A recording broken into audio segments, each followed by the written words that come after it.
Hello everyone. I'm Brinda and my partner Kabir. We are co-founders of Mori. And today I'm going to talk about different crafts that we work with.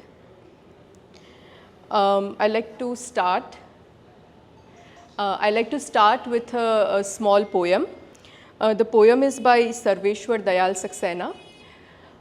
गोली खाकर एक के मुंह से निकला राम, दूसरे के मुंह से निकला माओ, तीसरे के मुंह से निकला आलू। पोस्टमार्टम की रिपोर्ट है कि पहले दो के पेट भरे हुए थे। So, in my native language, Gujarati, we have this saying that bhukya pet bhajan na thai, which means you can't sing your prayers at empty stomachs. So, the point of addressing this topic is that when we looked at the craft sector, when we started working with the crafts, what we realized, like, why people are not interested in pursuing craft is mainly because they're not fairly compensated for the hard work and the skill. Because if that doesn't happen, then because when we visit these villages, we've seen like people with such amazing skill, they are doing some odd job to earn their bread. So this was our main reason that when we started, we wanted to first bring fair compensation for the skills. I'm just directly going to explain you the 5 different crafts that we work with. Our studio is in Gandhinagar, Gujarat. We work with 3 crafts in Kutch: Rabari embroidery, Jat embroidery, and Bela block printing. And in Bihar, we are working with Sujni embroidery. In Bengal, we are working with Kantha. So I'm just going to go through each one of them and show you how we are reviving the joy of doing hand embroidery. So our journey began with Jat embroidery in 2019.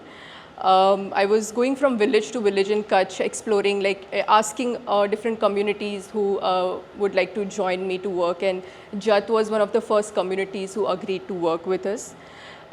If you look at the history of this community, this is a tribe of cattle herders. They migrated from Balochistan and now they have settled in different parts of Kutch. And these women are experts in cross-stitch embroidery.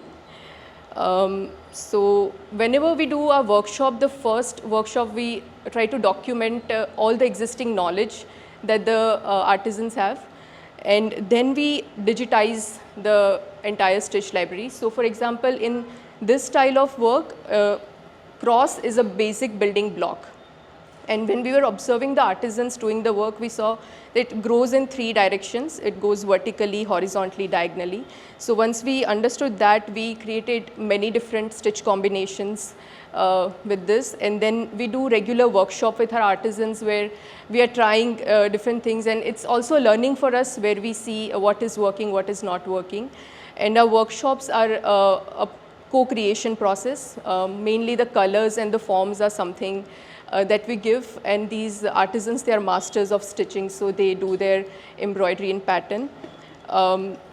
One thing we tried in this embroidery was, usually they do patterns with different colors, but we just used cross stitch as a texture and completely did like color blocking, because only the texture of this embroidery is also very interesting. So the workshops are really fun. Like in the beginning, when I started working with them, they were a bit hesitant to try something new, something different. But it's been 6 years working with them now, and they're always amused. Like whenever I'm bringing some new work, they will just look at it and smile for a while, and then they will start. Second is Sujni embroidery from Bihar.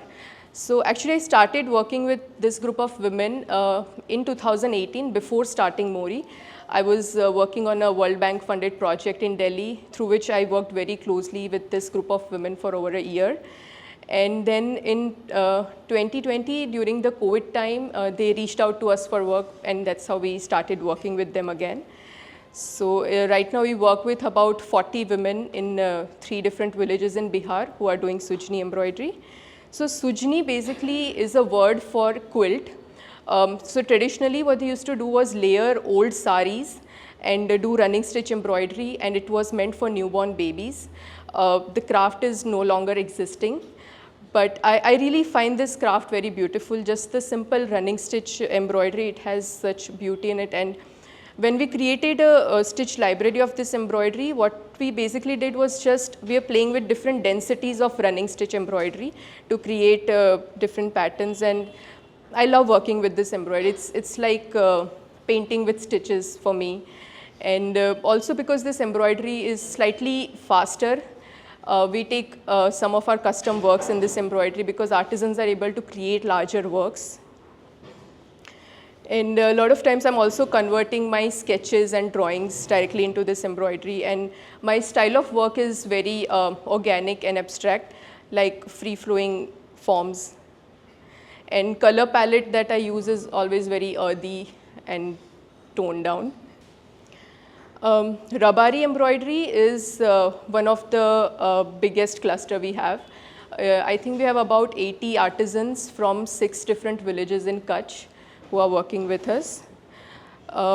Again, if you look at the history of this embroidery, they are all cattle herders who settled in different parts of Kutch. I was in the beginning a bit hesitant to work with Rabari embroidery because this is what we have seen everywhere. In Gujarat, like during Navratri time, it's the identity of this embroidery has been copied and mass produced by machines. These artisans are doing now, instead of doing entire embroidered work, they buy ribbons and machine-made laces from the market, and they will just put them and just do little bit embroidery. So the identity of embroidery is already altered. So this is how we study the craft and the motifs of Rabari embroidery, and we realized that it's much more complex compared to the other 2 embroidery. It has many different forms and motifs. And yeah, so we've been working with this embroidery for 5 years now, and this is some stitch library. Our stitch library is something we keep on refining constantly. So Kabir has made this really fun for me, but what he has done is he's digitized the entire library and made Procreate brushes for me. So now with that, I can just explore all different combinations in different colors. And once we do that, we take these to the artisans and make them also practice, and that's where we see what is working, what is not working. And also all the pieces that we create are usually one-of-a-kind pieces. So in every piece, we are just exploring different stitch combinations. The one thing which is really impactful in all our work is natural dyeing. That is what has defined the color palette of all our works. We do a lot of natural dyeing in our studio, and the base of the artwork that we create has all these patches of natural dyes. Also, while working in Rabari, with mirror embroidery especially, because mirrors are perceived to be very traditional. So I had to work around the shape of the mirror, the composition, something to make it look more contemporary. But I think we have managed to achieve a bit of a contemporary look and feel to the very strong identity of Rabari embroidery by changing the colors and the stitches of it. And also we learn a lot while working. So because we have a big number of Rabari women, we appoint coordinators in each village who manage our work. And we have defined some systems to and ways to work around. Coming to Bela block printing, so there's a village named Bela, which is near the border in the run of Kutch. So this village used to be a trade town because it was falling on the trade route before partition. But after, so block printing had really flourished in this town. But also due to many different things, due to global warming, the river which was passing through that village has dried up. Also the block printing was not much in demand. So there was an entire printing community who was living in this village who had all given up printing, except for one person. He's Mansukh Bhai. So we met him in Khamir. Khamir is an NGO in Kutch where we met him, and he was very famously known there as the last Bela block printer. And we saw he had some of very old blocks in his possessions, about 100-year-old blocks, and they were very beautiful, like very classic design. We didn't change much in that. It's been 4 years, we are still exploring with the same blocks. And what we noticed that these older blocks were much smaller in size, because now when you see in block printing, they make like really big size blocks because the production is easy. But we realized that if the size of the block is smaller, it gives you more flexibility and freedom. So we studied his blocks, and we also actually from his smaller blocks, we made more smaller blocks. We made some 40 more smaller blocks so that we can move this embroidery, we can give it a flow. And again, like we have also digitized this entire library of blocks, and just digitally we have created some 600 different combinations to just see different possibilities.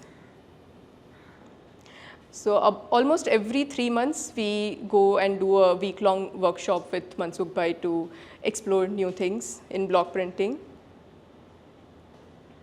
And one of our biggest success in this story is that we were constantly behind his younger son, Mehul, to pursue him to join the craft. And just last year, I think it's been 8 months, he has joined it. So now Mansukh Bhai is no longer the last printer of his community. Lastly, coming to Kantha embroidery of Bengal. Now Kantha and Sujni, these two, Sujni from Bihar, these two embroidery are very similar because they're both running stitch embroidery, but Kantha is much more popular. And also it is much more evolved because the Bengal women had found ways to do some small patterns with running stitches. And Sujni still has that rawness about it. But we make sure to, like while working with craft, we want to be sure that we maintain that geographical identification of the craft. So if certain craft is from certain region, we make sure to work with those artisans only, because see, running stitch is something that people can be trained and can do that. But when you look deeply into embroidery, there's certain things that only the heritage artisans, like people who the craft has been passed on through generations, are able to do. So we're creating some interesting things in this saris, and yeah. So when we started Mori, we never really had any product in mind. We just were driven by this idea that we want to work with rural women artisans. And we were exploring different products until we realized that we can use embroidery as a form of expression. We can use embroidery as art. And then in different ways, and then working with different craft, we also started combining different crafts. So this is one piece we made for a Biennale in Perth. It talks about, like I wanted to talk about climate change through this. So these are 7 panels which talks about the rise in temperature over last 70 years. And I've combined the 3 different crafts in this. So all the base is block printed in Bela. Then one layer of Sujni embroidery is done in Bihar. Then another layer of mirror embroidery is done in Kutch. And this is one of my favorite projects that we have done, is a map of Deccan. I just love it when I get to combine different things in one piece. So here also, it is a map which is made for Living Lightly, which was an exhibition to show the pastoral communities.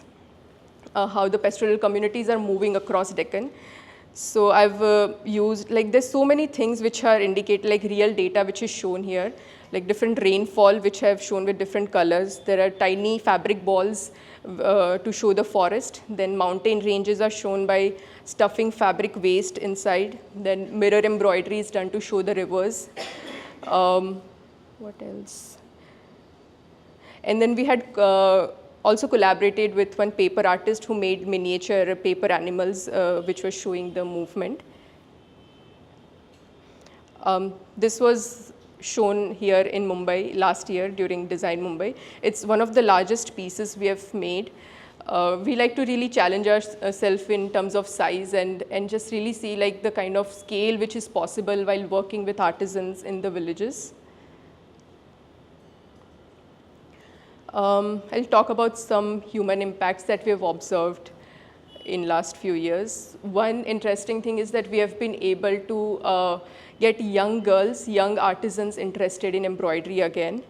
And there are many, in all our clusters, we have young artisans, and we see like, because once the young generation is taking up the craft, then you know the craft is going to go ahead.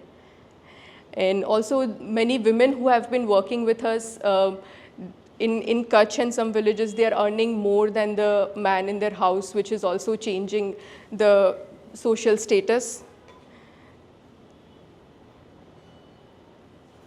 And we are very thankful to the architecture community and the interior design community, because they have adapted our works in different ways in the interiors, and which is actually showing the possibilities of how craft can be incorporated in spaces. So this is an architect's house in Ahmedabad where they've used a panel for their door. And just going to run through a few images of artwork in spaces.